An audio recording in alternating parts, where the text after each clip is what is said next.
Hi friends, నేను మీ Lakshmi. Welcome to Lakshmi's cooking and art. ముందుగా అందరికీ తొలి ఏకాదశి శుభాకాంక్షలు. నేను ఇక్కడ చేసే రెసిపీస్ మీరు కూడా దేవునికి నైవేద్యంగా చేసి పెట్టండి.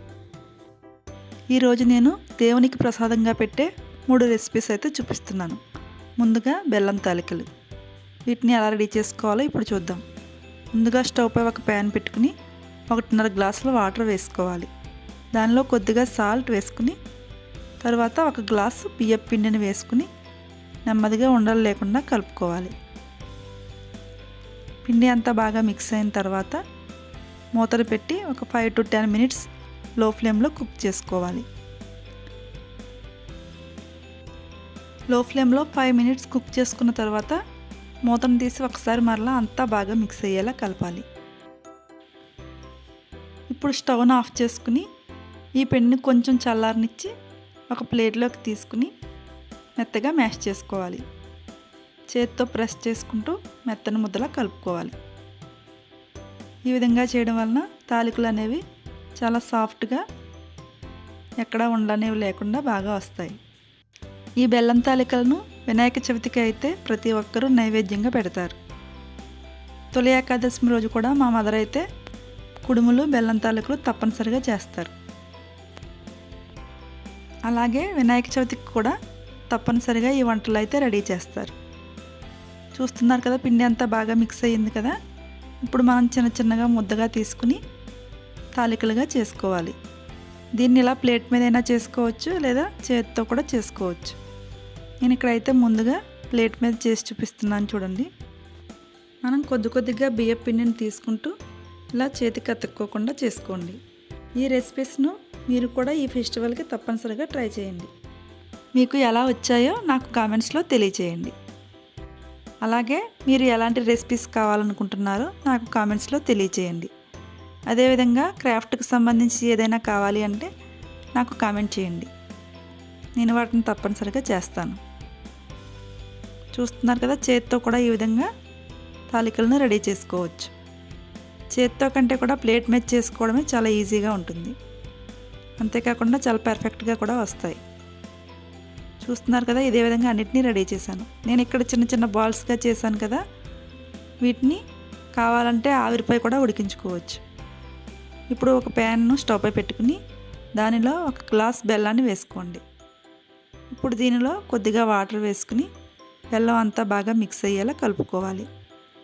ఈ బెల్లం అనేది ఇలా బాయిల్ అవుతుండగా మనం ముందుగా రెడీ చేసి ఉంచుకున్న తాలికలను వేసుకోవాలి. ఈ తాలికలను వేసుకున్న తర్వాత అస్సలు గరిటె అనేది పెట్టకూడదు. కావాలంటే మనం 2 వైపులా హ్యాండిల్స్ పట్టుకుని ఇలా కలుపుకోవాలి. మీరు దీనిలో కావాలి అంటే ఇలాచీ పౌడర్ను కూడా యాడ్ చేసుకోవచ్చు. నేనైతే వేయట్లేదు. చూస్తున్నారు కదా ఫ్రెండ్స్, ఎంతో టేస్టీగా ఉండే దేవునికి నైవేద్యంగా సమర్పించే బెల్లం తాలికలు రెడీ అయ్యాయి.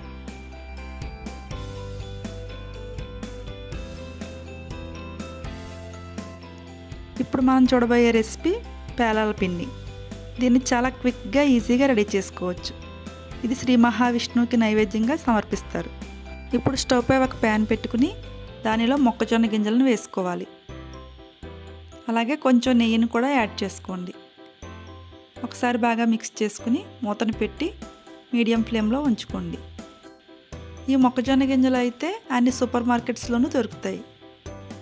ఒకసారి వీటిని ఈవెన్గా స్ప్రెడ్ చేసుకుని మూతను పెట్టుకోండి. ఇవైతే చాలా బాగా పఫ్ అవుతాయండి. ఈ మొక్కజొన్న గింజలు మంచి క్వాలిటీ కనుక తీసుకున్నట్లయితే ఒక్క గింజ కూడా వేస్ట్ అవ్వకుండా అన్నీ పాప్ అవుతాయి. నేను ఇక్కడ తీసుకున్న గింజలు అయితే ఒక్కటి కూడా మిగలకుండా అన్నీ పాప్ అయ్యాయి. వీటిని నేను రిలయన్స్లో తీసుకున్నాను. చూస్తున్నారు కదా, మనం ఎన్ని గింజలు వేసామో అవి ఎంతగా అయ్యాయో. వీటిలో కావాలంటే ముందుగా కొద్దిగా సాల్ట్ అలాగే కొద్దిగా పసుపు వేసుకుంటే చాలా టేస్టీగా ఉంటాయి. ఇప్పుడు వీటిని మిక్సీ జార్లో వేసుకుని పౌడర్లా గ్రైండ్ చేయాలి. మరీ మెత్తగా కాకుండా కొంచెం బరకగా గ్రైండ్ చేసుకోండి. ఇలా గ్రైండ్ చేసుకున్న తర్వాత దీనిలో కొద్దిగా బెల్లాన్ని వేసుకోండి. 2 టీ స్పూన్స్ వరకు వేసుకుంటే సరిపోతుంది. దీన్ని కూడా ఒకసారి బాగా గ్రైండ్ చేసుకోండి. అంతే, ఎంతో టేస్టీగా ఉండే పేలాల పిండి రెడీ అయింది. ఇప్పుడు కుడుములు ఎలా రెడీ చేసుకోవాలో చూద్దాం. దీనికోసం ముందుగా నేను శనగపప్పును గంట ముందు నానబెట్టుకుని ఉంచుకున్నాను. స్టవ్ పై ఒక ప్యాన్ పెట్టుకుని 2 గ్లాసుల నీళ్లు వేసుకోవాలి. ఈ నీళ్లు కొంచెం హీట్ అయిన తర్వాత మనం నానబెట్టి ఉంచుకున్న శనగపప్పును వేసుకోవాలి. ఈ శనగపప్పు కొద్దిగా కుక్ అయిన తర్వాత దీనిలో కొంచెం సాల్ట్ వేసుకోవాలి. సాల్ట్ అనేది మీ టేస్ట్కి తగ్గట్టుగా వేసుకోండి. శనగపప్పు కూడా మీకు ఎంత క్వాంటిటీ కావాలో చూసుకుని వేసుకోండి. ఇప్పుడు దీనిలో 1 గ్లాస్ బియ్యం రవ్వను వేసుకోవాలి. బాగా ఉండలు లేకుండా మిక్స్ చేసుకోండి.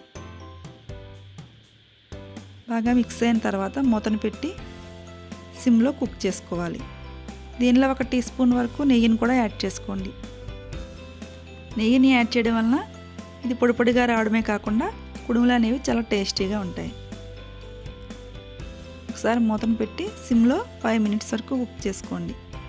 ఇప్పుడు దీనిలో మనం గ్రైండ్ చేసి ఉంచుకున్న కొబ్బరిని వేసుకోవాలి.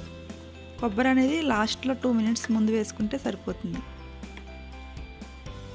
ఒకసారి నూక ఉడికిందో లేదో చెక్ చేసుకుని స్టవ్ను ఆఫ్ చేసుకోండి. ఇప్పుడు ఇది కొంచెం చల్లారిన తర్వాత మీకు కావాల్సిన సైజులో ఇలా ఉండలుగా చేసుకోండి. అన్నిటినీ ఇదే విధంగా రెడీ చేసుకోండి. ఇలా రెడీ చేసుకున్న తర్వాత వీటిని స్టీమ్ చేసుకోవాలి. దీనికోసం నేను ఇడ్లీ పాత్రను తీసుకున్నాను. ఇడ్లీ పాత్రలో అడుగున కొంచెం వాటర్ వేసుకుని కుడుములన్నిటినీ ఇలా అరేంజ్ చేసుకోండి. ఇప్పుడు దీన్ని స్టవ్ పై పెట్టుకుని ఒక 2 మినిట్స్ హై ఫ్లేమ్లో కుక్ చేసుకుని తర్వాత మీడియం ఫ్లేమ్లో ఒక 5 మినిట్స్ వరకు కుక్ చేసుకుంటే సరిపోతుంది. మధ్యలో ఒకసారి మూతను తీసి చెక్ చేసుకోండి. ఇంకొంచెం సేపు కుక్ చేసుకుని స్టవ్ను ఆఫ్ చేసేద్దాం. చూస్తున్నారు కదా, కుడుములు అనేవి కుక్ అయినాయి. ఇప్పుడు వీటిని సర్వింగ్ బౌల్లోకి సర్వ్ చేసుకుందాం. చూస్తున్నారు కదా ఫ్రెండ్స్, ఎంతో ఈజీగా టేస్టీగా ఉండే దేవునికి సమర్పించే నైవేద్యాలు రెడీ చేసుకున్నాం కదా.